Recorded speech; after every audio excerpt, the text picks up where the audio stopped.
Je voudrais d'abord que nous disséquions ce qu'on entend par ambassadeur itinérant. Ambassadeur itinérant, c'est un ambassadeur, mais qui ne travaille pas dans une ambassade en tant que tel. Il est en mouvement. C'est ça son rôle. Et c'est pour ça qu'il est là-bas. C'est un ambassadeur itinérant, comme le mot l'indique. Il a toujours été au service de Félix Tshisekedi. Ne vous laissez pas berner. Ibalan qui a Goma est en mission pour le compte. Ibalan c'est un ambassadeur itinérant. Il a été démis de ses missions. Qui vous dit que ce n'est pas une stratégie? Démis de ses fonctions et on lui a donné quand même la possibilité d'avoir un poste ministériel. Avez-vous une idée sur la démarche de Félix Tshisekedi? Savez-vous comment Félix Tshisekedi est en train de négocier? Claude Ibalan qui était à la naissance de la résurgence du M23. Claude Ibalan qui a travaillé avec Gilbert Kankonde. Claude Ibalan qui a travaillé avec François Béa. Claude Ibalan qui a travaillé avec Bissele Le Bifort. Claude Ibalan qui a travaillé avec Mbelou. Je vous cite de noms qui étaient à l'origine de la résurgence du M23. C'est vous qui êtes surpris. Mais il dit être en désaccord avec Tshisekedi. Ça, c'est ce qu'il veut vous dire. La ligne. Non, mais attendez. Vous avez au moins des notions de la psychologie. Quand il parle, il fallait voir le signe de son visage, comment l'expression de son visage. Il mentait. Quel est le moment? Pourquoi a-t-il choisi maintenant? Il a trop attendu, espérant enfin être servi à son tour. Pensez-vous qu'il n'a pas été servi? On regarde ce qu'il représente. Il représente ce qu'il a eu. Non, il a combien? D'après lui. Il a quel poids sur le plan institutionnel? N'est-ce pas qu'il a un ministère? Arrêtez de vous laisser berner. Ça, c'est un complot, ça, c'est un jeu. Vous n'avez aucune idée sur le rôle qu'a joué ces messieurs. C'est ces messieurs qui permettaient à tous ces gens-là de venir ici à Kinshasa. Et quand Kabou a dit qu'il y a beaucoup d'Ibalan qui sont encore à Kinshasa, qu'est-ce que ça veut dire? Non, mais il y a des agents doubles partout. Mais lui aussi, il est cité parmi les Ibalan. Oui, mais il y a quelqu'un qui a dit que Félix Tshisekedi devait se méfier de lui parce qu'on ne comprend pas les jeux qu'il est en train de jouer. Il y a beaucoup d'Ibalan qui veut dire un loyal serviteur qui peut être envoyé en mission partout. Confort, classe, luxe, à la fois moderne et vintage. Un mix de sensations qui vous offre des expériences personnalisées, uniques et inoubliables. Désirez-vous entrer dans une autre galaxie? Alors bienvenue à Joua Palace. Nous vous proposons 2 appartements spacieux offrant un salon convivial, une cuisine moderne et 3 chambres élégantes pour un quotidien serein, 2 salles de bain raffinées pour votre confort et votre bien-être. Pour vos linges, notre buanderie professionnelle est mise à votre disposition. Une sécurité 24 heures sur 24 sous une lumière permanente grâce à notre générateur de grande capacité, loin de coupures intempestives d'électricité. Joua Palace vous offre également la connexion Internet haut débit, un système de mobilité intégré grâce à notre charroi automobile de première classe. Où croyez-vous être? Vous êtes à Kinshasa et nous sommes Joua Palace, situé au numéro 7 avenue Kassai, quartier GB, commune de Ngaliema, à 3 minutes de boulevard du 30 juin, près de Minot-Congo. Voulez-vous faire l'expérience? Contactez-nous au +243 81 60 33 128. N'attendez plus, faites de Joua Palace votre nouveau chez vous.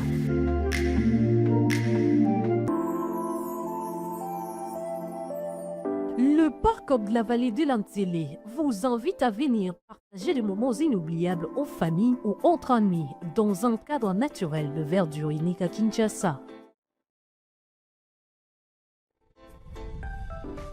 Notre safari vous permettra de vous sentir en vacances et de découvrir nos lions, crocodiles, antilopes, buffles, éléphants, hippopotames et bien d'autres animaux dans le milieu sauvage et naturel. Nos cuisiniers seront heureux de vous servir une variété de plats savoureux dans notre restaurant au bord de la rivière Ntsélé. Le parc de la vallée de l'Antélé possède une panoplie d'activités sportives et ludiques au Cap Aventure et Loisirs pour votre détente. kayak, pédalo, tyrolienne, cyclotourisme, piscine et vol du faucon, la plus longue zipline d'Afrique.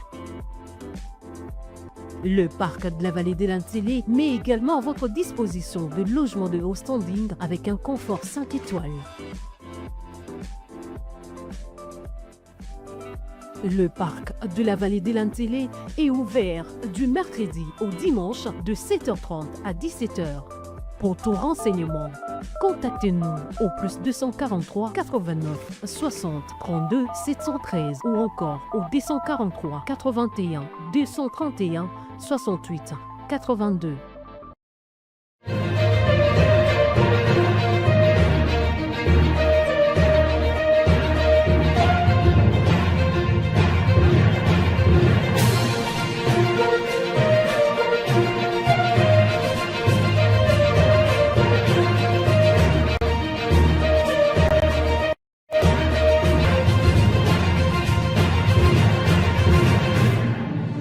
Le Congo, à la croisée des chemins, de voix s'élève et résonne au milieu de cette crise multiforme que nous connaissons depuis un certain moment.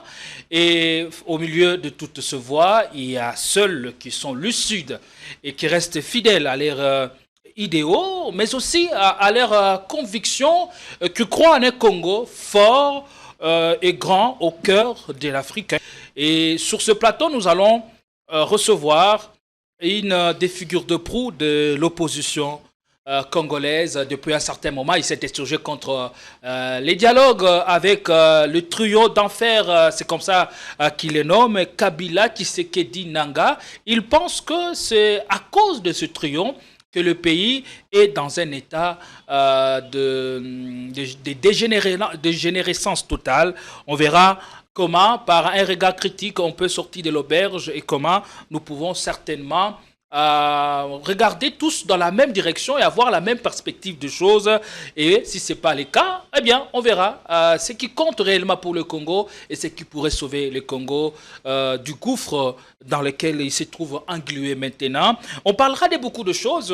Prêtez-nous attention, restez jusqu'à la fin, car il y a beaucoup de choses à dire et sur lesquelles nous allons revenir, notamment les cas Ibalan qui forcément, depuis un certain moment, attirent l'ire des Congolais. Et à l'UDPS, on lui colle désormais une nationalité, on dit, qui serait sujet rwandais, et Kabouya, convaincu de ce qu'il disait il y a peu, que Kagame était pour tout dans le désordre que vivait ou connaissait au moins le parti présidentiel au cours de ces derniers mois. On verra comment le cas Ibalanki peut nous inspirer. Aussi, on parlera du dialogue format Tshisekedi qui est convaincu qu'il faille tenir à tout prix un dialogue au format qu'il souhaite, mais aussi à ses conditions. Et au sein de l'opinion nationale, toute l'opposition réagit et reste convaincue qu'un dialogue avec Tshisekedi aux commandes ne servirait à rien. Il faut donc voir un dialogue piloté par les tandems SSC, Senko, SLK. Quels en sont les préalables? La question vous sera bien répondue. Allez, avec Alain Bolodja sur ce plateau, président du parti politique Les Bat, on en parle. Soyez les bienvenus. Président Alain Bolodja, comment allez-vous et comment va votre santé? Merci en tout cas pour l'opportunité. Je veux bien que le pays va très mal. J'espère que les choses vont s'améliorer d'ici peu. Je l'espère en tout cas. Vous espérez, que faites-vous concrètement pour quitter l'étape de vœux et travailler pour voir justement la RDC retrouver son chemin de grandeur, le chemin qui l'amène vers son destin? En tout cas, ce qui est vrai, tous les ténors ou tous les théoriciens sont unanimes sur la nécessité de la transformation de la structure mentale avant d'espérer au changement ou au développement. On commence d'abord à changer la mentalité et cette mentalité passe inéluctablement par la conscientisation et surtout fournir des informations vraies, vérifiables, sincères à ceux qui sont appelés à prendre de bonnes décisions. C'est ce que nous faisons. Nous sommes en train de conscientiser notre population l'amener à comprendre le vrai enjeu et les jeux politiques. Et donc, nous sommes en train de faire l'essentiel. Et à quel point le Congo compte réellement pour Alain Bolodjoa? Bon, je pense la question, elle est complexe. Hein, ça dépend de facettes. Parce que Alain Bolodjoa a plusieurs facettes. D'abord, pour moi, le Congo, c'est la source de tout. Si on devait parler en termes de divinité, pour moi, le Congo, c'est mon Dieu. C'est-à-dire, c'est le Congo qui m'a tout donné et mon avenir dépend du Congo. C'est-à-dire que mon avenir dépend de conditions du Congo parce que j'ai tout tiré du Congo. Mon père ainsi que ma mère sont d'origine de ces pays. Je suis né au Congo, j'ai étudié au Congo, j'ai fondé ma famille au Congo. Je compte évoluer au Congo et même mourir et enterrer au Congo. Donc pour moi, le Congo, c'est un tout. Heureusement que le Congo n'est pas Dieu, mais ce qui est vrai, on pouvait le classer sur ces rangs-là. Il y a une autre facette. Le Congo, c'est aussi un champ d'expérimentation. Je fais la politique au Congo et je me dis, je dois apporter une pierre dans l'édifice pour qu'on parle du Congo autrement. Le Congo, c'est aussi un champ d'études. Je mène mes recherches sur le Congo, je publie sur le Congo, j'étudie le Congo et donc, voilà, donc le Congo a plusieurs facettes.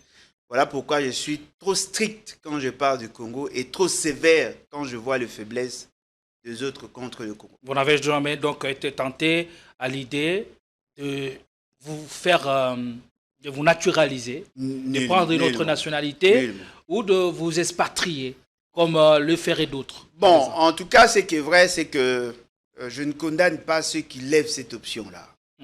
Mais moi, personnellement, je n'en vis rien de l'extérieur. Peut-être j'encourage ceux qui ont bien rêvé, ceux qui ont pu transformer leur environnement, mais je pense foncièrement que le Congo mérite mieux. Donc pour moi, je me bats ici au Congo et je voudrais assez que le Congo devienne le pays de mon rêve. Parce que quand j'étais enfant, j'ai rêvé. C'est vrai qu'au départ, je ne rêvais pas sur tout le Congo. Ma vision était limitée à Mbandaka, parce que je suis né là-bas. J'ai commencé mes premiers pas à l'école là-bas. J'avais une vision sur l'Équateur. Mais le fait seulement que j'ai eu l'opportunité de sillonner le Congo, d'être en contact avec d'autres Congolais. En tout cas, je rêve vivement qu'un jour, que le Congo soit le paradis qui sera envié, qui est déjà envié d'ailleurs, mais qui sera plus envié par d'autres. Donc moi, personnellement, je n'ambitionne pas changer de nationalité. Je me sens à l'aise en tant que Congolais. Je sais qu'à un certain moment, on s'est dit, porter la nationalité congolaise ne nous apporte rien, mais ça m'apporte au moins une identité vraie. Voyez-vous, je ne condamne pas ceux qui ont changé de nationalité, mais je n'ai pas cette perception-là. Et si Alain Bolodjoa, président, que faites-vous de l'article 10 de la Constitution qui prône la nationalité une et exclusive? Bon, ça suscite débat. Oui, oui. Je prends ça dans deux aspects. D'abord, la nationalité d'origine est irrévocable. Irrévocable. En tout cas, on ne peut pas ravir à quelqu'un la nationalité d'origine. D'ailleurs, quand vous voyez ceux qui changent de nationalité, quand on les présente, on dit français d'origine congolaise. C'est-à-dire que l'origine ne peut pas être changée par une décision de l'administration, encore moins de la justice. C'est irrévocable. Tout celui qui est congolais d'origine. Ici, nous parlons de congolais d'origine, ceux dont les parents ont constitué ce qui est devenu l'État congolais en 1960. Ils appartiennent aux groupes ethniques tels que le veut la Constitution et la loi de 2004. Ils sont congolais d'origine. Cependant, ils peuvent perdre... Et si l'un des parents... Non, l'un des parents. L'un des parents. L'un des parents. Même si l'un des parents est congolais, n'est pas congolais, vous êtes d'office congolais d'origine. Non, aussi. Si l'un des parents n'est pas congolais et que vous voulez être congolais, vous l'êtes. C'est à vous de faire le choix parce que vous êtes libre. Et si l'un des parents est sujet tanzanien et vous sortez de cette union, êtes-vous congolais d'origine ou pas? Non, mais voilà pourquoi j'ai dit, si vous acceptez d'être congolais, vous l'êtes. C'est à vous de faire le choix, parce qu'on peut aussi renoncer à sa nationalité. Mais ce qui est vrai, vous êtes originaire, mais vous n'avez pas certains droits reconnus aux citoyens, parce que vous avez renoncé à votre citoyenneté. Mais vous restez congolais d'origine, sans nécessairement avoir droit, certains droits politiques. C'est comme aujourd'hui, il y a de ces Congolais qui ont renoncé à leur nationalité, qui posent des actes ici comme des Congolais, et lorsqu'on le poursuit, ils brandissent leur passeport de nationalité d'acquisition. Je trouve que c'est injuste, mais ce qui est vrai, le jour où nous aurons le pouvoir, on va veiller sur ça. Et d'ailleurs, la Constitution n'a jamais révoqué la nationalité d'origine, mais la Constitution reconnaît, dans le sens de droit, politique surtout, la limitation pour ceux qui ont opté pour d'autres nationalités. Et vous pensez que cet article vaut son pesant d'or? Vous, une fois président, que faites-vous concrètement de cet article? Vous allez le revisiter ou vous allez lui donner une nouvelle trajectoire? Bon, déjà, s'il y aura révision de cette disposition, vous devez savoir, ça ne va même pas nécessiter à ce que l'on revoie la Constitution dans son ensemble. Parce que la question de la nationalité, et d'ailleurs, le principe de la révision de certaines dispositions est clair. On ne peut pas toucher aux articles qui insistent sur de matières et sur de droits déjà acquis. C'est-à-dire, on peut reformuler les phrases et garder la Constitution telle qu'elle est. Il suffit seulement d'ajouter certains éléments. Là, il n'y a pas de problème. Quand on dit une exclusive, est-ce que cet article aujourd'hui est-il adapté à l'évolution du monde, à notre contexte?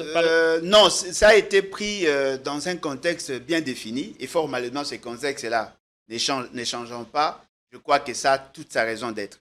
Mais on peut ajouter un alinéa. Ce n'est pas interdit. Toutefois, ceux qui sont congolais d'origine gardent tous les autres droits sauf le droit politique, par exemple. Oui, je dois rappeler que cet article est au cœur du débat pour ceux-là qui ont acquis une nouvelle nationalité, en plus d'être congolais d'origine. Ils veulent que cette disposition soit carrément supprimée ou modifiée. Bon, supprimer, ça ne sera pas intéressant. Modifier, je crois que c'est soutenable. Parce que vous avez opté pour être français. Vous ne pouvez pas avoir le droit politique en France et le droit politique au Congo. Ça n'a pas de sens. Vous avez renoncé à votre citoyenneté, mais vous gardez votre nationalité d'origine. On peut juste mentionner que vous gardez tous vos droits en tant que Congolais, sauf le droit politique qui ne peut pas être concomitamment détenu dans deux espaces différents. Parce qu'on ne peut pas être en droit d'être candidat en France et à être candidat au Congo. C'est impensable. Et pourquoi le législateur, selon vous, a-t-il réfléchi ainsi? Oui, c'était par rapport à la situation sécuritaire. Et je crois que l'idée, d'ailleurs dans le débat, c'était justement pour empêcher à ce que certains dossiers au niveau de la sous-région ou sinon avec le pays voisin, que l'on donne la possibilité à certaines personnes d'avoir deux nationalités d'origine au même moment. Mais dans le débat, déjà au niveau de Sun City, on n'a pas trop insisté sur la question du Congolais d'origine. Les 16 ainsi, ce sont ceux qui apparaissent là. On a plus tablé sur la nationalité par acquisition. C'est là où il y a eu des débats houleux, parce qu'on a donné double statut juridique à la question de la nationalité.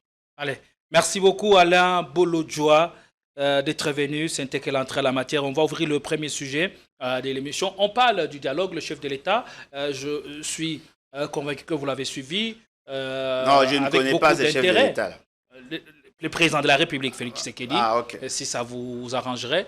Il a tenu un discours devant les ambassadeurs, le corps diplomatique réuni. Et il reste plutôt optimiste pour la tenue d'un dialogue au format qu'il le souhaite, mais surtout à ses conditions, tout en fermant la porte à ceux qui ont pris les armes contre la République. Bon, au-delà... Pourquoi attend-il alors pour la grande convocation de ces dialogues dont il a parlé? Au-delà de considérations usuelles, on peut analyser ça en homme politique. Hein, au-delà de toute autre considération. Je pense que Félix Tshisekedi est en train de négocier son avenir, en fait. Déjà, vous devez savoir que l'essentiel de ceux qui prônent pour le dialogue veulent assez que lui le convoque. Tout le monde soutient l'idée que c'est lui qui doit convoquer le dialogue. La plupart de ceux qui appellent au dialogue. Non, tout le monde attend assez que lui convoque le dialogue. Tout le monde sans exception. Dans le tout le monde, Kabila y compris. Kabila, Katumbi aussi. Katumbi, Fayulu, tous sans exception attendent que lui convoque le dialogue. Tous sans exception.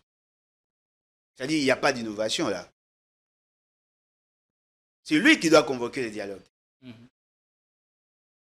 Mais après, ceux qui doivent modérer le dialogue, ce sont le prélat.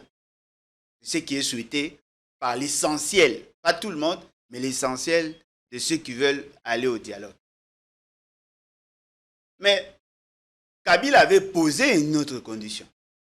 Il faudrait que ce dialogue soit parrainé par d'autres personnes en dehors de notre pays. C'est-à-dire une organisation internationale. Et je crois que même Fayulu a suivi ces pas-là. Ils veulent assez que ces dialogues soient portés par une organisation internationale pour que les résolutions soient imposables à tout le monde.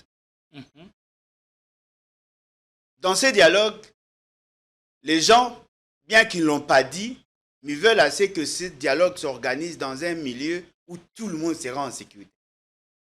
Apparemment, c'est ça. Parce que si on ne veut pas, si on veut mordicus qu'il y ait dialogue au Congo, les autres aussi peuvent proposer Goma. Félix Tshisekedi ne va pas accepter pour des raisons sécuritaires.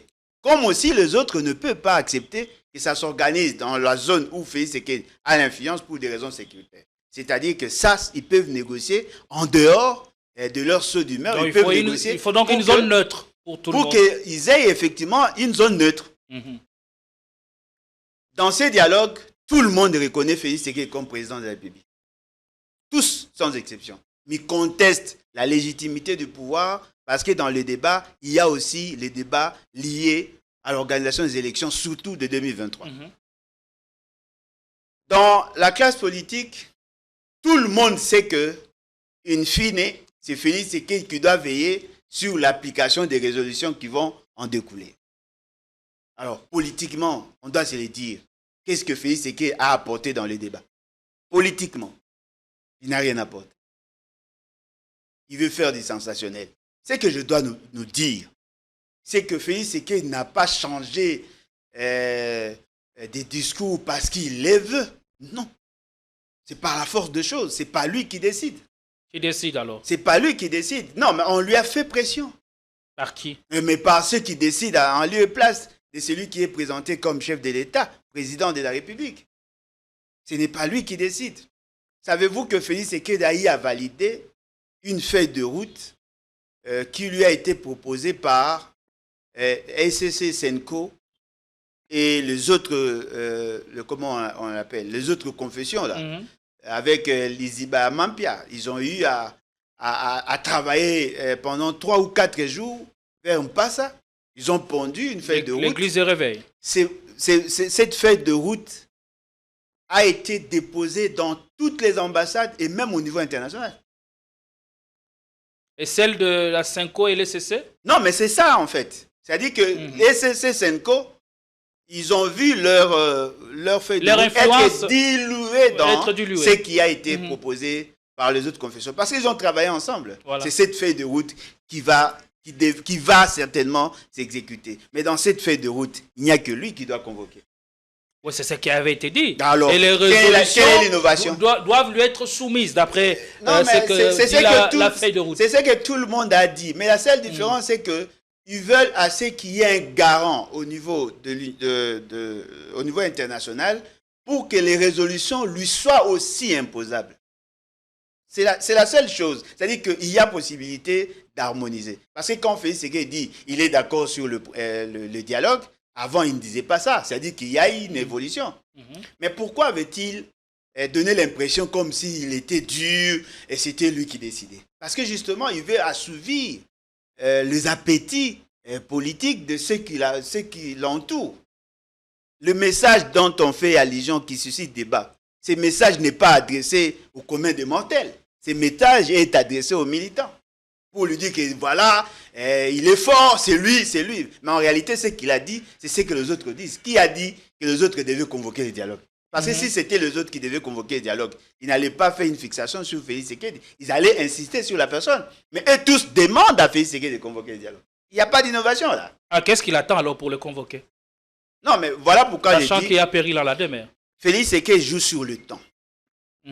C'est-à-dire qu'il veut que la situation lui profite.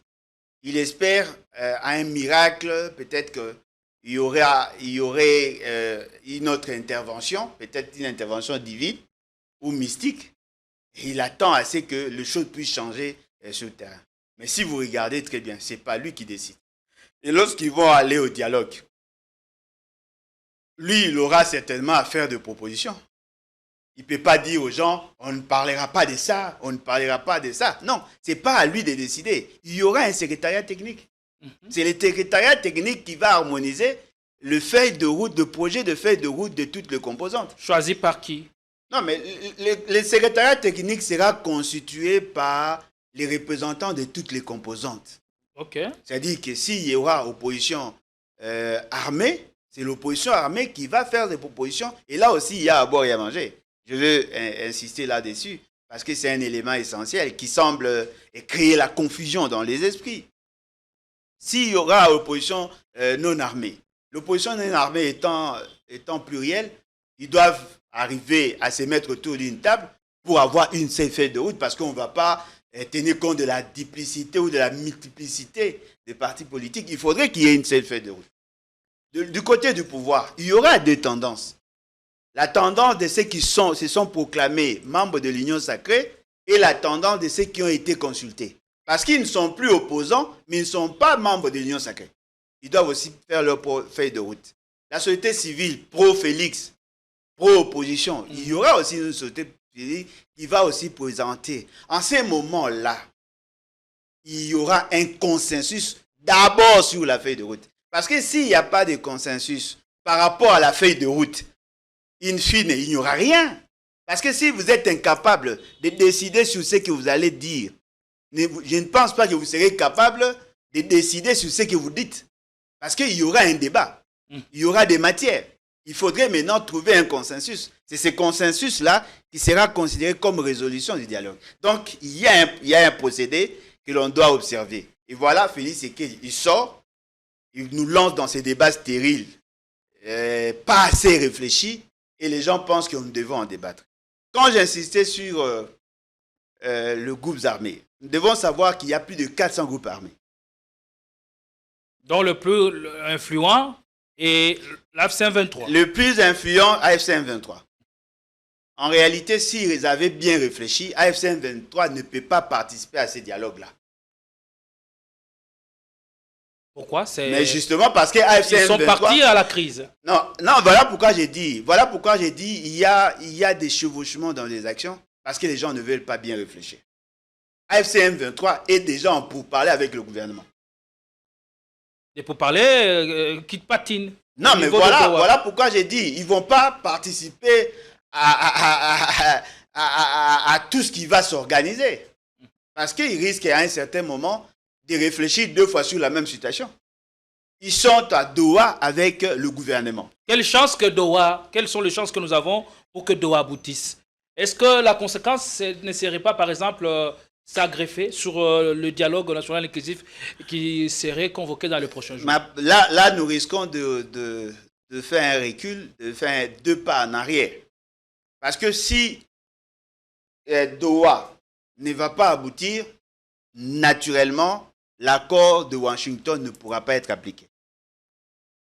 Parce que Doha, c'est l'une des conditions pour appliquer le CONOPS de l'accord de Washington. Déjà, le taux d'application de l'accord de Washington est faible. Non, mais faible justement. À peine 28%. Non, mais faible justement parce que la conditionnalité première pour veiller sur l'exécution de l'accord de Washington, c'est d'abord avoir un accord avec entre le gouvernement et AFC M23. Alors, il négocie à Doha, il négocie ici, ça fait double négociation. Washington à lui seul ne peut pas donner tous ses effets. Non. Mais on a vu dernièrement le retrait de l'AFC M23 de la ville d'Ouvira. C'est par faute pression diplomatique appuyée par Kinshasa que l'AFC M23 en est venu à se retirer de la ville d'Ouvira. Est-ce que ce n'était pas un message en même temps subliminal pour dire que voilà, tout le monde reprend ses positions initiales avant l'enterrement de l'accord en date du 4 décembre. C'est à ce moment-là, on verra comment la bonne foi des uns des autres peut nous conduire dans ce processus. L'enterrement a été fait avant. Non, le 4 décembre. Non, mais effectivement, le 4 décembre, mais Ouvira est tombé quelques jours après. Et ils se sont décidés de se retirer. Bon, ils ne se sont pas décidés, on leur a imposé de se retirer parce qu'ils devaient favoriser la suite ou la continuation de pourparlers de Doha. C'est ça la raison fondamentale. Et Nanga présente ça comme un acte de bonne foi. Non, mais effectivement, acte de bonne foi du fait qu'il lui a été demandé de le faire, il a fait. Il apparaît aujourd'hui comme un bon élève qui est de bonne foi. Mais de l'autre côté, il attend aussi quelque chose du gouvernement. Parce que s'il n'y a pas de dialogue, il n'y a pas de discussion, il n'y a pas d'accord à Doha, cela veut dire que le processus américain est inachevé. Et donc, naturellement, ça ne pourra pas s'appliquer. Et alors, qui perd alors? Parce que nous avons besoin de la paix et que Tunuk, pendant ce temps, vous ne militez pas pour la paix. Exploite déjà. Il y a maintenant même la présence du très sulfuré Éric Prince dans l'est du pays. Non, mais Éric Prince est dans quel cadre? Qu'est-ce que nous gagnons? Non, mais parce que les activités américaines ont déjà commencé. Non, mais attendez. Voilà pourquoi j'ai dit le fait seulement que nous ne savons pas synchroniser, tenir compte de la chronologie des faits et de rôle que doit jouer tout un chacun, ça prête à confusion. Éric Prince n'est pas dans l'accord de Washington. Il est dans quoi? Éric Prince est dans l'accord signé entre le gouvernement congolais et l'entreprise paramilitaire, l'ex-Blackwater. Blackwater, ouais. Lui sera utilisé par l'administration, les entreprises qui auront aussi à signer des accords avec l'État congolais par rapport à l'exploitation. Lui, il vient sécuriser les sites stratégiques d'exploitation des Américains, qui existent déjà, mais l'État congolais leur avait demandé de sécuriser aussi les frontières pour faire la traçabilité de matières qui sortent. Cet accord a été signé avant Washington. Et quel lien entre Blackwater et Éric Prince? Non, mais Blackwater, c'était le nom de son entreprise. Il a changé par rapport à ce qui s'était passé à Afghanistan. Il a changé juste de dénomination. C'est la même entreprise. Voyez-vous, c'est-à-dire que Éric Prince est dans un autre dossier. Ce n'est pas le même dossier. Parce que lui, ils ont eu à signer avec le gouvernement bien avant. Merci de nous informer. Non, mais c'est sur les réseaux. Alors, je pense que on ne peut pas appliquer l'accord de Washington dès lors qu'on n'arrivera pas à vider la question de Doha. C'est là où j'ai dit, le fait seulement qu'ils sont déjà en pourparlers avec le gouvernement, ils ne peuvent pas participer à un autre dialogue dont les objectifs et dont l'objet du dialogue traite sur la même matière. Parce que ce qu'ils auront à décider là-bas peut aussi aller en contradiction avec ce qui va se décider dans l'autre dialogue. Parce que là, ils jouent sur l'esprit du gouvernement, mais les autres opposants ne vont pas accepter ce que AFC M23 revendique. Vous prenez par exemple la question sur la reconnaissance de l'identité ou de la nationalité des gens. Ça ne peut pas être abordé dans un dialogue. Donc c'est en ce sens que le président de la République dit qu'il y aura dialogue, mais pas avec ceux-là qui ont pris les armes parce qu'ils savent déjà que... Non, mais ils jouent au malin. En discussion, non, mais effectivement, voilà pourquoi ils jouent au malin. C'est-à-dire qu'ils veulent vous faire croire que c'est lui qui va décider. Non, ils ne peuvent pas... Dans le dialogue qu'on aura, ce sera alors quoi? Un dialogue politique, alors. Non, mais effectivement, mais c'est essentiellement politique. C'est un dialogue politique. Pour parler de quoi? Non, mais positionnement, pour parler... composition de force, partage du gâteau. Non, mais voilà pourquoi parler de la République et de causes. Voilà pourquoi j'ai dit il y a beaucoup d'ambivalence, il y a beaucoup de vacuité des pensées dans la démarche qui est développée aujourd'hui. Et c'est qui justifie d'ailleurs notre position. Nous ne voulons pas être complices dans ce qui se fait. Pourquoi Félix Tshisekedi ou les autres veulent-ils dialoguer? C'est justement pour créer une dynamique qui va dans le sens de conscientiser la population pour décourager l'agression. Mais en même temps, c'est lui qui négocie en international n'a nulle part mentionné qu'il y a agression chez nous. Il a posé sa signature sur 3 documents et sur les 3 documents, nulle part on parle de l'agression. Ils sont subtils dans leur communication. Ils vous disent non, le fait seulement que dans le préambule, on aurait repris la résolution 2773. Mais cette résolution est déjà contestée par l'une des parties. L'une des parties signataires conteste la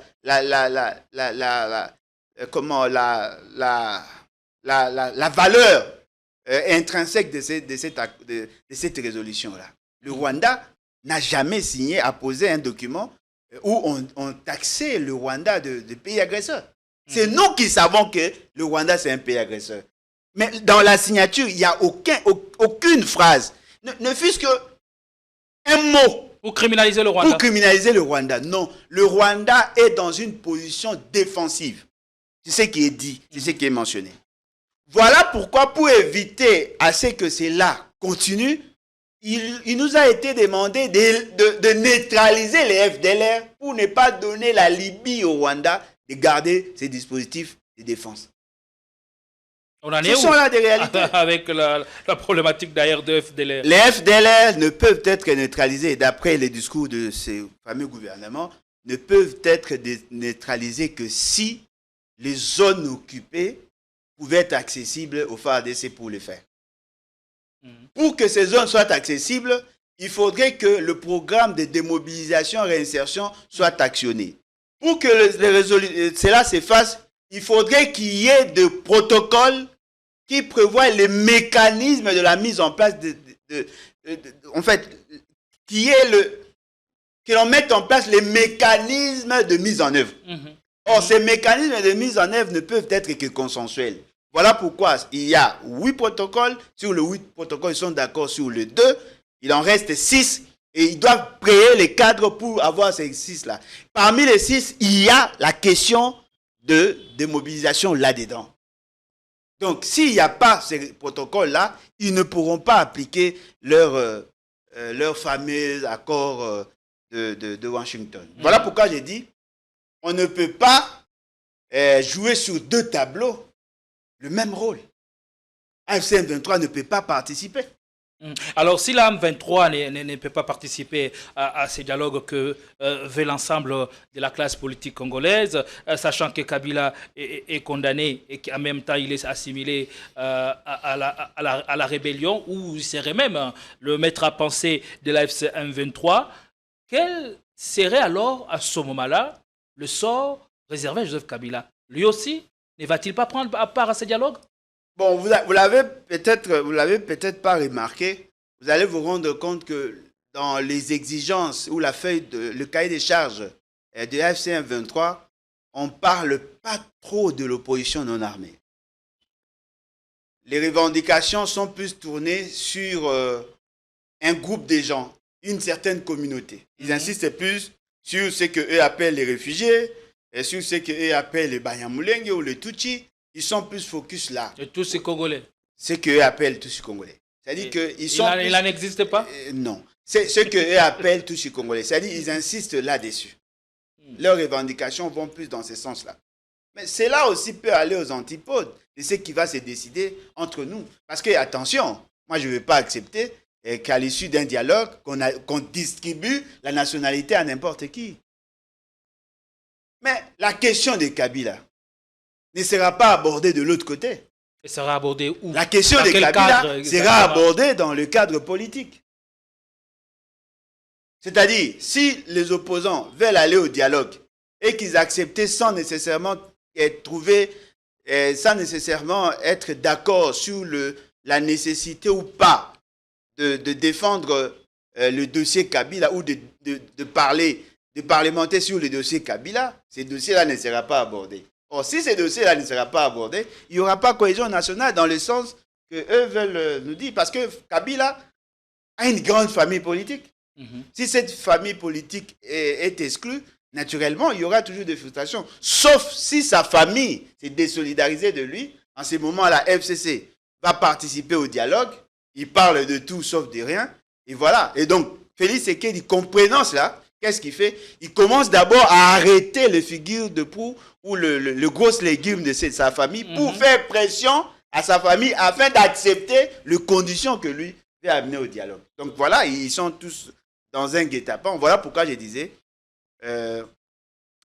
vous avez, en tout cas l'essentiel de la classe politique a fait preuve d'une sorte de carence de la sagesse et d'intelligence situationnelle par rapport à la question. Ils sont tous piégés parce que justement, ils n'ont pas su faire de bons calculs. Alors, Tshisekedi, jusqu'à preuve du contraire, reste le maître des horloges. Il peut temporiser, il peut jouer sur le temps, il peut en fixer les conditions. Jusqu'à quand? Non, mais attention, peut-être qu'on ne va pas les dire ici pour des raisons pour vous protéger. Mais je sais que si aujourd'hui il tient encore sur ses deux pieds ou si aujourd'hui il prétend encore être président, c'est parce qu'il y a des gens qui espèrent avoir les dialogues. Si tout le monde s'est décidé de ne plus mettre l'accent sur les dialogues, les rapports de force vont changer contre lui. Voyez-vous? Donc, il faut comprendre que nous sommes en politique. En politique, on ne se fait pas des cadeaux. Prenons l'hypothèse aujourd'hui, il fallu se décider, ok, on n'a plus besoin de dialogue.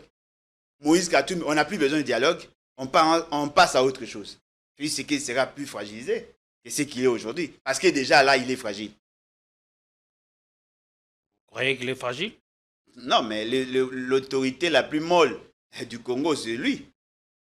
Félix Tshisekedi est excessivement fragile. Peut-être les gens, quand il tient de rencontres à Jota Kabila, malgré tout le complot dont non, il est mais accusé, Kabila politique. À Kagame, voilà. Comment pouvez-vous dire qu'il est encore fragile? Non, mais attendez. En 2012, lorsqu'il y avait guerre dans la partie Est, il y avait des soulèvements, il y avait des manifestations à Kinshasa. Kabila faisait face à l'opposition non armée, à l'opposition armée. Si aujourd'hui, l'opposition non armée s'est décidée à mener des actions sur le terrain, Félix Tshisekedi va commettre beaucoup d'erreurs. L'opposition est à fond. Non, mais voilà pourquoi. Vous savez, le rouleau compresseur qui est en face de vous. Non, ne les surestimez pas, ils ne représentent pas grand-chose. C'est peut-être à la télé qu'ils sont grands. Mais sur le terrain, le pouvoir n'est pas si fort que ça. Aujourd'hui, si les gens ne réagissent pas ou ne manifestent pas, parce qu'ils comptent encore sur les dialogues. Si tout le monde s'est décidé aujourd'hui de tourner le dos, de tourner la page à cette illusion de dialogue, je tiens à vous dire, il y aura changement de rapport de force partout. Or, s'il y a changement de force ou changement le rapport de force au niveau de Kinshasa, ça va fragiliser le pouvoir parce que connaissant nos amis, ils vont plus investir dans la traque, ils vont plus investir dans la réduction de libertés et droits, ils vont pousser leurs milices et ce que vous appelez services, ils vont descendre pour commencer à arrêter et même tuer. En ce moment-là, la communauté internationale sera obligée de neutraliser Félix Tshisekedi. C'est ce que nous ne souhaitons pas.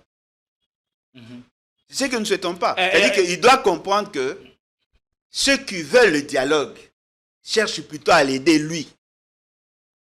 Allez, Alain Bolodjo, avec vous, nous allons épiloguer sur les enjeux autour de ces dialogues. On a l'impression que chaque force se met en place, il y a recomposition ou composition de forces en présence, en vue de ce dialogue, et que chaque force vient avec son agenda propre. Naturellement. Alors, les enjeux autour de ce dialogue, pour le pouvoir, tout comme pour l'opposition, quel jeu auquel le pouvoir pourrait s'adonner en ces temps ici, comme on veut rallier ou renforcer les rangs, y a-t-il risque d'assister à une transhumance politique ou au mercato de certains politiciens? Bon, en tout cas, ce qui est vrai, il y a déficit de qualité de deux côtés, que ce soit du côté du pouvoir que du côté de l'opposition.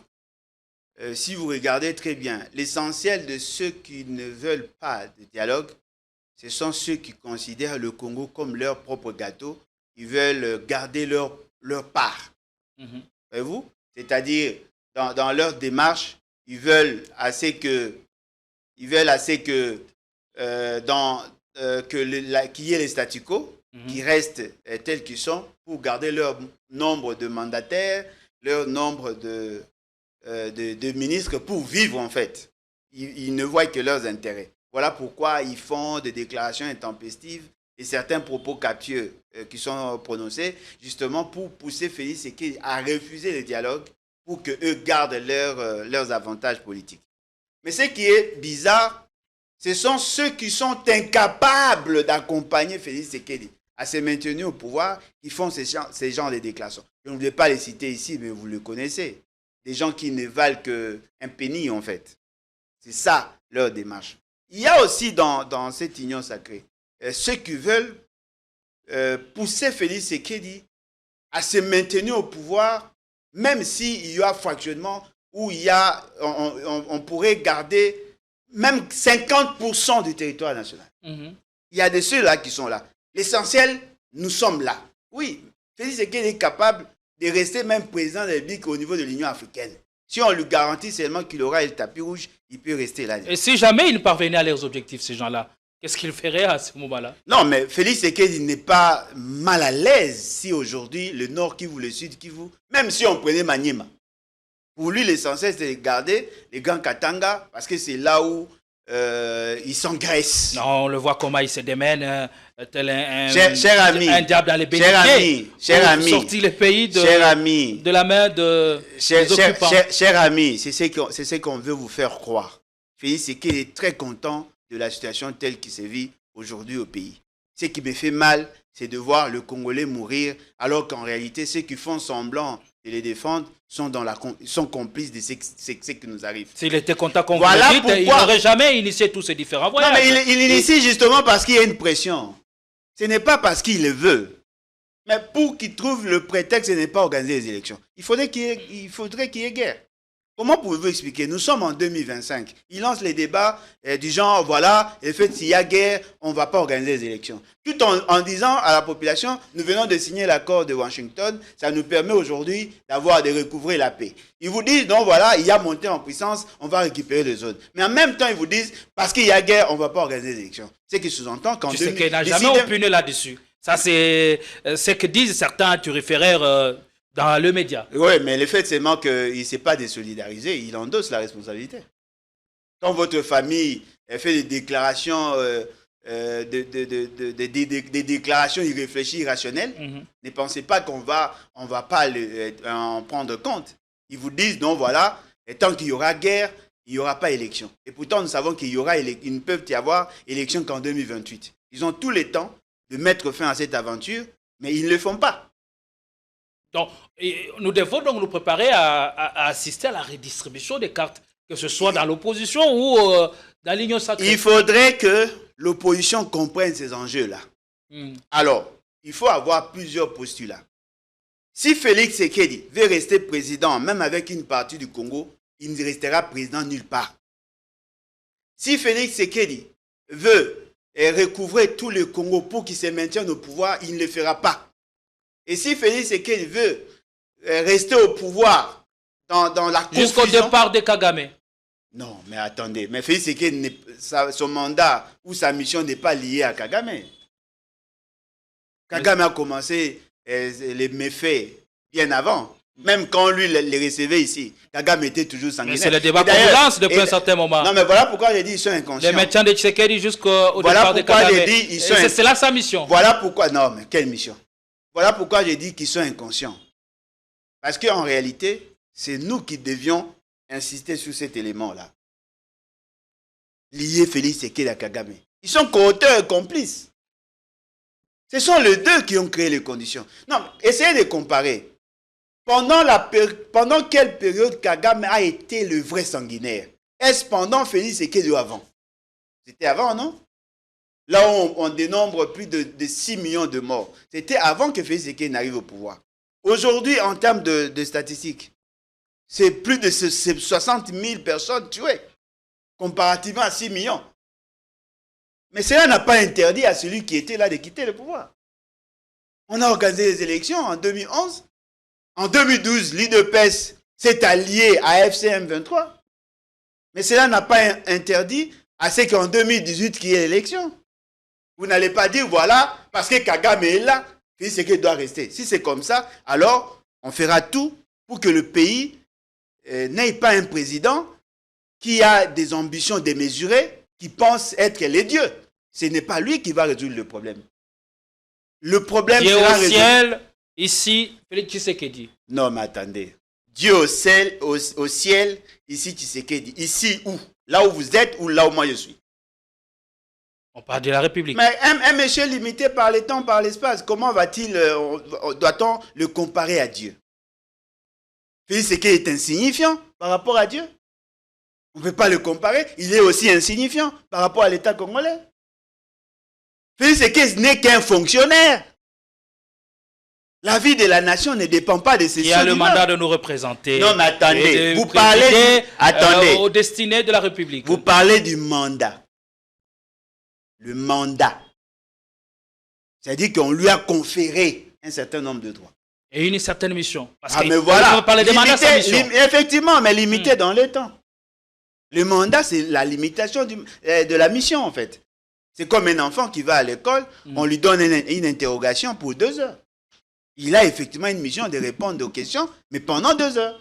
Vous n'avez pas dit, voilà, le fait seulement que dans l'autre école, là, il continue. Moi aussi, je dois continuer parce que nous sommes en concurrence. Non, on vous a confié une mission pendant... D'ailleurs, on ne vous a pas confié. Vous avez arraché une mission. Mais bien avoir répondu à une mission peut faire en sorte que la population vous renouvelle sa confiance. Oh. Mais si la population doit vous renouveler la confiance, cela doit se faire selon la loi morale ou la loi légale. Ça, vous parlez de la moralité. Ici, nous parlons de l'État, qui est une réalité d'abord sociologique et juridique. L'État vous dit, vous n'avez qu'un seul mandat avec possibilité de le renouveler une seule fois. Le mandat est de 5 ans. Si Kabila ne s'est pas maintenu au pouvoir, c'est parce qu'il y a une constitution. Si Félix Tshisekedi prétend être au pouvoir, c'est parce qu'il y a une constitution. S'il marche sur la constitution, même moi qui vous parle, je change catégoriquement de démarche. Mais avec le dialogue que vous voulez, non, il y a risque qu'il y ait chamboulement de l'ordre constitutionnel. Cher ami, je vous dis Quand restera-t-il de l'ordre constitutionnel si on allait à ce dialogue? Écoutez ce que je vais vous dire. Je vous dis ici, si vous violez systématiquement la constitution, même moi qui vous parle, je change catégoriquement de démarche.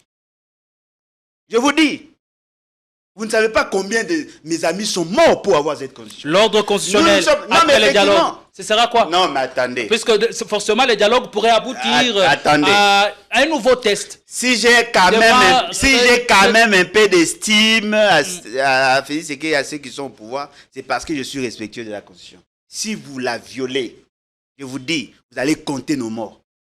Arrêtez de lancer ce genre de messages. Vous ne savez pas la sensibilité de cette question-là. En bon, parce qu'il est qui? C'est lui qui doit décider sur l'avenir du Congo? Parce qu'il est qui? Personne n'est en droit de marcher sur la mémoire de ceux qui sont morts pour cette constitution. Au dialogue, on parlera de quoi pour aboutir à quoi? Déjà, je sais que... Ce dialogue n'aboutira pas au changement ou à la mise en place d'une nouvelle constitution. Non, mais osez... Comme ce fut le cas à Sun City. Voilà pourquoi je vous dis, osez seulement. Osez. Osez changer la constitution. Vous vous surestimez pour rien. Ce qui nous garde encore dans cette démarche, c'est le respect à cette constitution. Il y a eu plus de 6 millions de morts pour que nous ayons cette constitution-là. Attention à ce que vous dites. Elle n'est pas éternelle aussi. Voilà pourquoi je vous dis. Ça, il faut l'avouer. Voilà pourquoi je vous dis, si vous ne voulez pas respecter cette constitution, vous n'aurez aucun droit de mon respect. Elle n'est pas immuable. Elle n'est pas immuable. Ah, voilà. Vous avez peur de Nanga, non? Ayez aussi peur de moi. Allez. Parce que Nanga n'est pas plus fort, n'est pas si fort que ça. Attention à ce que vous dites. Vous voulez nous dire aujourd'hui que tout le monde est en droit de violer systématiquement la constitution? Parce qu'il veut se maintenir au pouvoir? Vous allez compter nos cadavres, je vous dis. Allez, nous allons évoluer. On ne va même pas commencer là-bas. Hein. Nous allons évoluer, allez, Bolodjoa. Arrêtez ça. Vous parlez des résolutions qui soient imposables à tous. Oui, si vous allez dans l'idée de leur dialogue. Comment faire pour y parvenir et comment ces résolutions issues de ces dialogues pourraient être imposables à tous? Bon, déjà, la démarche est extra-constitutionnelle. La démarche du dialogue est extra-constitutionnelle. Parce qu'il n'y a pas de soubassement. C'est vrai que nous avons opté pour une démocratie consensuelle. Le fait seulement que la démarche est extra-constitutionnelle. À la fin, il faudrait harmoniser ça et donner un caractère légal. Si par exemple c'est décidé de mettre en place, de poser certaines actions dans le sens du dialogue, il faudrait maintenant arriver à amener ça dans les institutions. C'est là où maintenant il faudrait initier certaines réformes adaptatives ou des réformes profondes à ces niveaux. Par exemple, le peuple s'est dit, voilà, on doit construire des routes, c'est juste un exemple, construire des routes, on doit financer l'armée, on doit faire ceci, on doit mener des démarches, on doit conscientiser la population et ainsi de suite. Alors comment y arriver? Ils vont déverser tout ce qu'ils ont comme résolution au niveau des institutions qui doivent être reconnues. Les institutions, chacune des institutions va essayer d'appliquer et de formaliser par rapport à ses missions. Par exemple, il peut y avoir des lois, il peut y avoir des décrets, il peut y avoir des ordonnances, justement pour organiser la mise en œuvre de ceux qui vont s'entendre. S'il s'est décidé de mettre en place un gouvernement, naturellement, Félix Tshisekedi va nommer un Premier ministre. En nommant un Premier ministre, ils vont mettre en place un gouvernement. Et la feuille de route de ces fameux gouvernements qui viendraient sera conforme à ce qu'ils vont se dire. C'est-à-dire qu'il faudrait maintenant amener ce qui est politique à devenir légal. C'est comme ça que ça a été fait avec Kabila.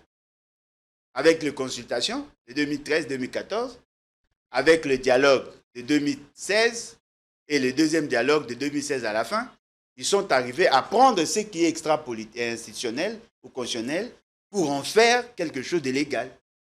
Tchibala a été nommé, il était devenu membre de la majorité parlementaire. Là, on parlait d'un autre dialogue, d'un dialogue politique. Ici, il est question d'un dialogue national inclusif, dont les objectifs diffèrent déjà. Non, ils vont déverser tout dans le cadre institutionnel. Parce que si vous allez au dialogue, convoqué par Félix Tshisekedi, vous n'allez pas contester sa légitimité, encore moins sa légalité. Quand sera-t-il alors de son délai, de son bail à la tête du pays? Ce sont des questions politiques qui peuvent être débattues parce que, sachez-le très bien, le mandat de Félix Tshisekedi est de 5 ans. Ça prendra fin en 2028. Ça, c'est ce que veut la Constitution, le mandat de 5 ans. S'ils arrivaient à se décider d'élargir son mandat, ils doivent donner les raisons fondamentales et ces raisons-là feront à ce que tout le monde soit responsable. Voilà pourquoi quand les gens disent que Kabila avait glissé de 2016 à 2028, oui, c'est vrai, à 2016 à 2018, par la volonté oui, c'est vrai, mais vous avez cautionné. C'est-à-dire la responsabilité vous incombe à vous tous. Aujourd'hui, Tshisekedi peut aller au-delà de 2028 si l'ensemble de l'opposition... La grande opposition et les forces vives l'accepter. Et si vous l'acceptez, vous endossez la responsabilité. Parce que pendant que Kabila glisse, avant que Kabila n'arrive à glisser, Kabila a convaincu la famille Tshisekedi. Tout est parti de là. Il a payé, comme on paye dans la coutume, il a payé le noix de cola, il a payé le vin de palme. Ils ont mangé ensemble avec Kabila. Ils l'ont aidé à glisser. Mais, c'est-à-dire que vous cautionnez, vous tous, la violation intentionnelle de la Constitution. Alors qu'il y a possibilité de ramener les choses sans nécessairement qu'il y ait glissement. Pourquoi voulez-vous que Félix Tshisekedi soit maintenu au pouvoir? Lui qui fait preuve d'une incompétence notoire. Lui qui est incapable d'orienter les choses, incapable de fédérer les énergies de la population, incapable de négocier pour l'avenir du Congo. Mais vous voulez qu'il soit là, parce que vous avez besoin d'accéder au pouvoir. Tout un réquisitoire contre la gouvernance Félix Tshisekedi. Il n'y a rien de bien, rien de positif que vous retenez du pouvoir. De Félix Tshisekedi. Il a enrichi sa famille. Oui. Ah, mis à part ça, en termes de gouvernance. Mais en termes de gouvernance, commençons d'abord par les entités. Il y a combien de bons gouverneurs, s'il vous plaît? Je parle, qu'est-ce que vous avez retenu de bon? Non, mais il n'y a rien de bon, là. Rien de bon? Rien du tout. Depuis qu'il est au pouvoir? Rien du tout. De bon? Non. Il y a certaines réalisations. Les infrastructures, vous ne voyez pas? Mais ce n'est pas ça, ce qui est bon.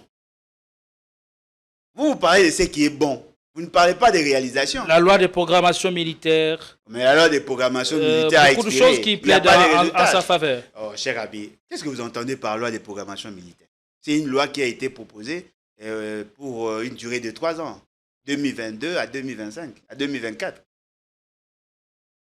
2022-2024, il y a eu la guerre, non, dans la partie Est. Aujourd'hui, le pays a affirmé sa fierté sur l'échiquier mondial. C'est-à-dire avec déjà la candidature de l'un des Congolais au poste de la francophonie en main. Juste candidat. La RDC va davantage rayonner. Comme il y a quelques jours avec la francophonie ici. Non, mais attendez, la francophonie, c'est tout ce que vous trouvez de positif. La francophonie.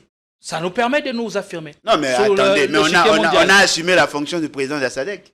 On a assumé la fonction du président de l'Union africaine. Ça a apporté quoi?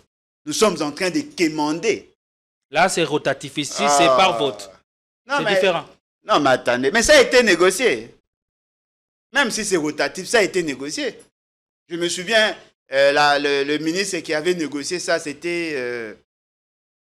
comment? Comment il s'appelle? Lutundula? Non, l'autre. Pas Lutundula. Raymond Tshibanda. C'est Raymond Tshibanda qui avait négocié. Ça n'a rien apporté. Aucune solution n'a été trouvée par le fait que nous avons eu un président à l'Union africaine et un président à la SADC. Donc la RDC ne s'affirme pas sur l'échiquier mondial. Non, mais c'est pas ça. On n'a pas de poids, on n'a pas d'épaisseur en diplomatie. Nous sommes en train de quémander. Attention. Nous parlons français. En termes démographiques, nous sommes la deuxième force, je dirais même le premier pays francophone. Le deuxième pays qui a le... Nous sommes le premier pays francophone. Nous sommes le premier pays francophone, avant même la France. Mais ce qui est surprenant, la France a préféré donner 2 mandats à une Rwandaise où la langue française n'est que la deuxième langue. Qu'est-ce que justifierait ce choix? Non, mais c'est ça, l'épaisseur diplomatique. Le pays ne pèse pas. Le Congo ne mérite même pas être là. Alors qu'en réalité, nous avons beaucoup d'atouts. Et puis moi, la francophonie, sincèrement, ça ne m'impressionne pas. Pouvons-nous compter ou espérer cette fois-ci avec des candidatures qui se bousculent à l'instar de celle de Denis Mukwege ou Lutundula, bouleverser la hiérarchie? Denis Mukwege veut être candidat à la francophonie. Oui, c'est parmi les pistes que pourrait soutenir le pouvoir. Il s'est manifesté pour être candidat à la francophonie. Le nom qui émerge depuis un certain moment. Non, qui émerge sur le réseau. Denis Mukwege a-t-il validé, est-il d'accord qu'il soit candidat à la francophonie? Là, je l'ai surestimé alors. Je suis désolé. Alain Bolodjoa. Apparemment, je l'ai surestimé. Alain Bolodjoa sur ce plateau. Être secrétaire général de la francophonie. J'espère que vous passez un excellent moment de télé. On va chuter d'ici là. Mais quand même, avant d'aller plus loin, parlons de ce cas qui a ébloui plus d'un Congolais. Ces cas qui interrogent et sur lesquels il est important que nous puissions revenir parce que depuis le week-end dernier, ça a suscité des chocs d'ondes tant au niveau national qu'à l'international. Les ralliements de Claude Ibalanki à la FCM23. Ici, Kabouya tient une matinée politique au cours de laquelle il affirme Ourbi qu'il y a encore beaucoup de Claude Ibalanki ici présent. Et à l'UDPS, on lui colle même une autre nationalité qui serait sujet rwandais, patati patata. Beaucoup d'histoires qui se racontent sur sa personne. Que vous inspire ces cas Claude Ibalanki et que pensez-vous de cette affaire qui attriste quand même voir comment certains compatriotes peuvent coaliser et coopérer avec l'ennemi? Bon, moi personnellement, je ne suis pas surpris parce que j'ai parlé de Claude Ibalanki apparemment avant presque tout le monde. J'en parlais, même chez vous. Je parlais de Claude Ibalanki, je parlais de son rôle. Mais je voulais tout simplement vous dire que Claude Ibalanki a été recruté par Félix Tshisekedi déjà en 2018, pendant qu'il négociait le pouvoir. Claude Ibalanki a été utilisé en 2019. Recruté par Tshisekedi. Claude Ibalanki a été en provenance d'où? L'Afrique du Sud. Claude Ibalanki avant, il travaillait avec qui? Il était consultant dans plusieurs histoires. Claude Ibalanki a Il n'a jamais travaillé par le passé avec Kabila? Bon, en tout cas, là, je ne sais pas. Moi, je l'ai connu quand Félix Tshisekedi l'avait aligné en tant que négociateur dans ce qu'il faisait. En Nairobi. En tout cas, partout. Ils ont eu à travailler ensemble. Claude Ibalanki a été utilisé. Il était dans la délégation de Félix Tshisekedi. D'abord, avant que Félix Tshisekedi ne se déplace pour le Rwanda, ils étaient dans l'équipe d'avance. Et après, au mois de février, quand il s'est rendu au Rwanda, Claude Ibalanki était là. Il avait reçu mission d'entrer en contact avec le M23. C'est comme ça que, au regard de l'évolution des choses, il a été nommé comme coordonnateur du comité de suivi d'accord cadre d'Addis Abeba. Mais après, il a été mis de côté pour être rappelé comme ambassadeur itinérant. Du chef de l'État. Je voudrais d'abord que nous disséquions ce qu'on entend par ambassadeur itinérant. Ambassadeur itinérant, c'est un ambassadeur, mais qui ne travaille pas dans une ambassade en tant que tel. Il est en mouvement. C'est ça son rôle. Et c'est pour ça qu'il est là-bas. C'est un ambassadeur itinérant, comme le mot l'indique. Il a toujours été au service de Félix Tshisekedi. Ne vous laissez pas berner. Ibalanki à Goma est en mission pour le compte. Ibalanki, c'est un ambassadeur itinérant. Il a été démis de ses missions. Qui vous dit que ce n'est pas une stratégie? Démis de ses fonctions et on lui a donné quand même la possibilité d'avoir un poste ministériel. Avez-vous une idée sur la démarche de Félix Tshisekedi? Savez-vous comment Félix Tshisekedi est en train de négocier? Claude Ibalanki était à la naissance de la résurgence du M23. Claude Ibalanki a travaillé avec Gilbert Kankonde. Claude Ibalanki a travaillé avec François Beya. Claude Ibalanki a travaillé avec Bisselé Le Bifort. Claude Ibalanki a travaillé avec Mbelou. Je vous cite de noms qui étaient à l'origine de la résurgence du M23. C'est vous qui êtes surpris. Mais il dit être en désaccord avec Tshisekedi. Ça, c'est ce qu'il veut vous dire. La ligne. Non, mais attendez. Vous avez au moins des notions de la psychologie. Quand il parle, il fallait voir le signe de son visage, comment l'expression de son visage. Il mentait. Et lui-même vous a dit. Quand on lui a posé la question qu'il allait déballer tout, qu'est-ce qu'il a dit? C'était justement pour vous attirer afin que vous veniez nombreux. C'est ce qu'il a dit. Ibalanki, ce n'est pas ce qu'il a dit à Nanga. Il lui a donné un cahier de charges. Il lui a donné un document que lui-même avait le monopole où il avait la primeur. C'est ce qui est important. Ce n'est pas ce que vous dites là. Qui vous dit qu'il n'est pas envoyé en mission? Kinshasa, on l'acquise, on le charge. Non, mais effectivement, mais pour crédibiliser sa thèse. La République. Non, mais attendez. Et même celui qui a fait de lui ambassadeur itinérant. Oui, il a fait de lui ambassadeur itinérant. Qui vous dit qu'il n'est pas en mission? Donc vous croyez un peu trop à ce qu'il a dit. Lors de son discours, il dit il ne vient pas formaliser son adhésion à l'AFC M23. Oui. Il vient pour des contacts et voir comment il peut apporter son expertise. Par rapport à quoi? Non, mais voilà, par rapport aux négociations. Félix Tshisekedi est en train de négocier avec AFC M23. Dans les discussions, c'est à Doha. Mais Félix Tshisekedi est en train de négocier avec AFC M23. Et si on peut envoyer quelqu'un qui est mieux placé que d'envoyer un ambassadeur itinérant? Qui vous dit que Félix Tshisekedi doit avoir un seul ambassadeur itinérant? Il peut en avoir plusieurs. Il y a un ambassadeur itinérant au culte, il est en train de négocier. Parce que sachez-le très bien. Prenez juste la photo. Qui était à droite d'Ibalanke? Bertrand Bissimois. À droite, Bertrand Bissimois. Et vous savez pourquoi Bertrand Bissimois est copain comme cochon avec Ibalanke? C'est lui qui jouait le rôle de trait d'union entre Félix Tshisekedi et les M23. Moi, on ne va pas me berner. Je connais assez bien ces situations-là. Chantez, dansez, faites tout ce que vous voulez faire. Je sais qu'il y a complicité entre ceux qui nous combattent et ceux qui prétendent nous défendre. Et un jour, on va tout déballer. On va pas continuer indéfiniment à nous berner. Donc tout a été préparé, boutiqué. Ibalanke, c'est le trait d'union entre M23 et Félix Tshisekedi. Quand il s'est plaint dans son X de ne pas avoir été servi, d'avoir été relégué au rang de remplaçant, est-ce que pour ça, doit-il mourir de pauvre, de faim, pour prouver sa loyauté? Tout ça... Quel est le moment? Avant sa présence à Goma. Quel est le moment? Pourquoi a-t-il choisi maintenant? Il a trop attendu, espérant enfin être servi à son tour. Pensez-vous qu'il n'a pas été servi? On regarde ce qu'il représente. Il représente ce qu'il a eu. Non, il a combien? D'après lui. Il a quel poids sur le plan institutionnel? N'est-ce pas qu'il a un ministère? Arrêtez de vous laisser berner.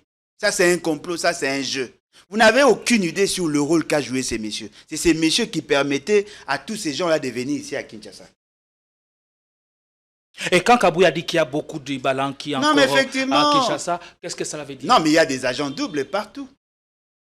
Mais lui aussi, il est cité parmi les Ibalanques. Oui, mais il y a quelqu'un qui a dit que Félix Tshisekedi devait se méfier de lui parce qu'on ne comprend pas les jeux qu'il est en train de jouer. Il y a beaucoup d'Ibalanques. Ibalanque veut dire un loyal serviteur qui peut être envoyé en mission partout. C'est ce que vous devez comprendre. Vous savez, ce qui me fait deux fois mal, c'est de voir ces pouvoirs manipuler toute l'opinion à partir des faits que moi je considère des bénins. Le problème n'est pas d'Ibalanque. Le problème, c'est la crédibilité de ceux qui prétendent être vos dirigeants. Ils sont en train de parlementer, de négocier leur avenir à eux, en cédant, en sacrifiant les Congolais. Arrêtez. Cher ami, il y a des morts, n'est-ce pas? Il y a des morts. Mais Félix Tshisekedi négocie avec ceux qui créent la mort. Il y a des morts, mais ils négocient. Et si vous regardez la configuration, par rapport au schéma qu'ils sont en train de mener, apparemment la crise se limite au FCC Cash. Kabila, Nanga, Félix. C'est ça leur stratégie. Ils sont en train d'étouffer l'opposition non armée pour que le débat reste centré essentiellement sur ces trois composantes-là. On dit Kabila serait le chef de l'AFC M23. On doit négocier avec Nanga. C'est-à-dire, et par ricochet, on négocie aussi avec Kabila. Mais la négociation tourne autour de quoi? Le non-respect des accords. C'est ça la réalité.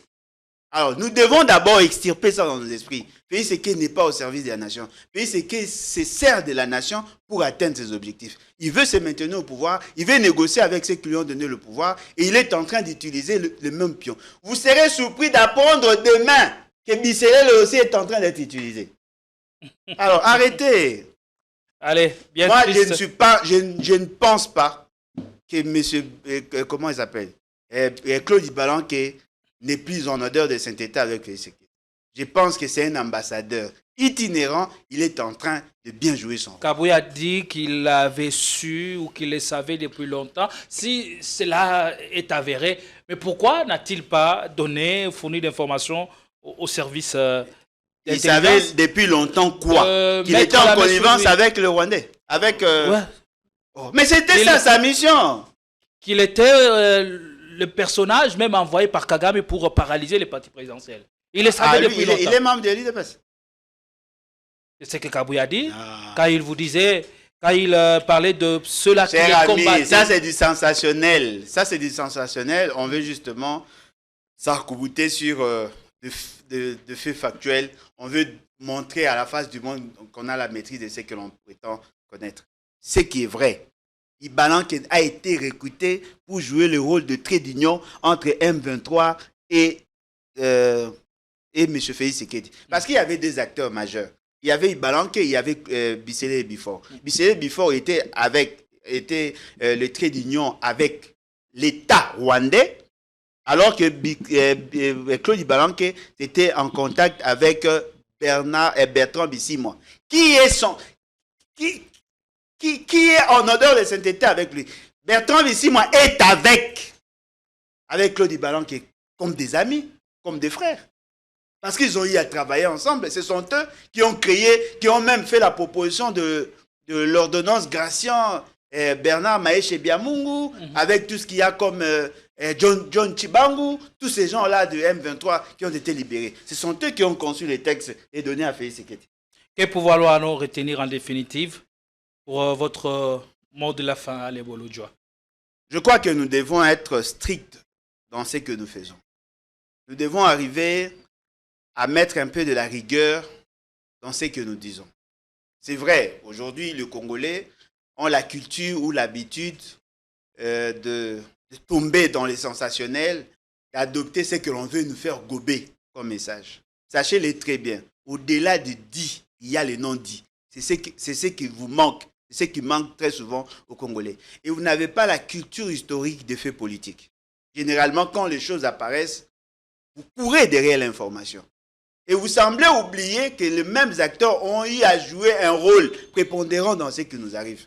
Vous êtes surpris aujourd'hui de parler de Claude Ibalanke. Mais j'en parlais ici chaque jour. J'en parlais chaque jour. C'est-à-dire pour moi, je vous exhorte, chers Congolais, de mettre de côté les émotions. Le pays, la nation est en train d'être trahi par ses propres fils. Nous devons nous ressaisir. Non à Félix, non à Kabila, non à Nanga. C'est le message que nous vous apportons. Merci beaucoup. On va suivre de très près ces dossiers. Et, on peut voir comment le pays peut décoller par des accords. Jamais le pays ne décollera avec un monsieur comme Félix Sekedi. Jamais. Certains prélats semblent nous désorienter du vrai débat. Fulgence Muteba qui parle d'un accord pendant 100 ans qu'on aurait signé. Mais il a raison. Comment ça? Oh, il a raison. Mais l'accord de paix est signé pour une durée indéterminée. Ça veut dire quoi d'après vous? Quel est le document qui le prouve? Mais l'accord est signé pour une durée indéterminée. Et tous les autres accords ne sont que des accords connexes. Cher ami, l'accord a été signé pour une durée... Muteba est parti de cette analyse. L'accord est signé pour une durée indéterminée. Prouvez-moi le contraire. Article 8, article 9. C'est pour une durée indéterminée. Oh, il a raison, vous voulez qu'on dise quoi? Et vous tous qui vous lancez dans les insultes contre les prélats catholiques, vous êtes malheureux. Ceux qui vous défendent, vous les combattez, et ceux qui vous tuent, vous les applaudissez. C'est quand même surprenant. Allez, merci beaucoup Alain Bolojwa d'avoir bien accepté échanger ce moment. L'émission a été riche en informations et en révélations surtout. Merci, abonnez-vous, activez la notification. Surtout, partagez cette vidéo à vos contacts. Elle pourrait bien réveiller la conscience de Congolais pour la défense de leur pays. Je vous retrouve prochainement avec les mêmes plaisirs. Portez-vous bien et bonsoir, mesdames.